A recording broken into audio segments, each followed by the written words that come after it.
Hey, I'm Brigitte Dale. Right now, even though it looks like it's not doing anything, I'm pretty sure my cell phone is busy sending out the same lame joke text message that I sent to my friend like 3 hours ago. It just keeps sending it all on its own.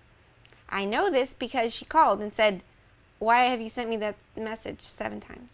I only pushed send once, but apparently it just keeps pumping it out like once an hour. What are you doing? Does that ever happen to you, where your phone just keeps sending the same text message over and over and over, unbeknownst to you?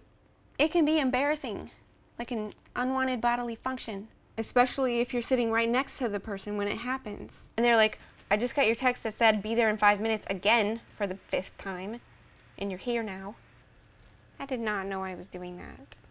What happened to me this morning wasn't a big deal because it was a friend, but it can happen in some really unfortunate situations. Let's say you send the obligatory post-first date, "I had such a great time tonight."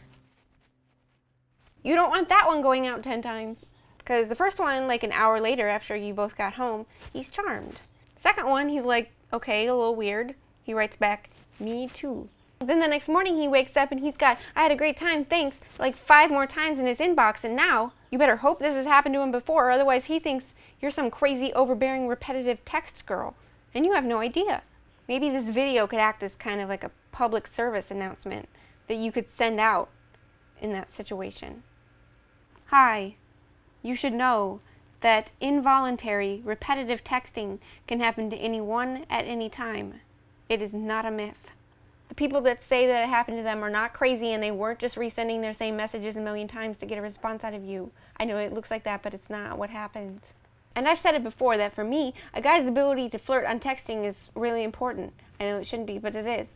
And I think for everybody, the ability to express yourself in 140 characters or less is now incredibly important in all relationships, not just like dating relationships, but also friendships and even making business connections, to the point where they seriously should teach classes on it.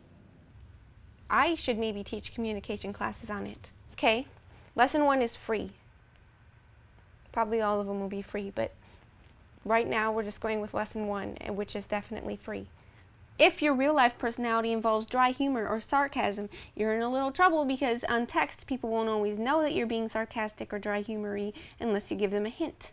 A sarcastic joke is usually hinted at with either the word "ha" or a winky face. The problem is that the people who usually are funny using sarcasm and dry humor are the same people that feel a little weird using the word "ha" or a winky face. Rightfully so, because "ha" and the winky face are kind of the electronic version of doing this. But if you don't add the winky, it becomes so easy for the whole thing to snowball out of control. That was a snowball. Let's say you sent someone a sarcastic but friendly reminder. "Dear person, can I get my hoodie back that I lent you the other day? You klepto, you." But you keep seeing that text in your outbox, all unreplied to, and you start thinking, "Gads, did they think I was serious? Did they think I think they have a problem stealing things?" So then you need to send a damage control text, and it says, "I was just being sarcastic," and then they text back, "I know, I laughed, I just didn't think I needed to text back." And then you text, "You didn't." Now you're dealing with full-blown text tension, which only a phone call can solve, which is so embarrassing for you to have to use a phone to fix something you broke on text. Save the sarcasm and dry humor until you know someone, and even then, be safe. Use a winky. See you Friday.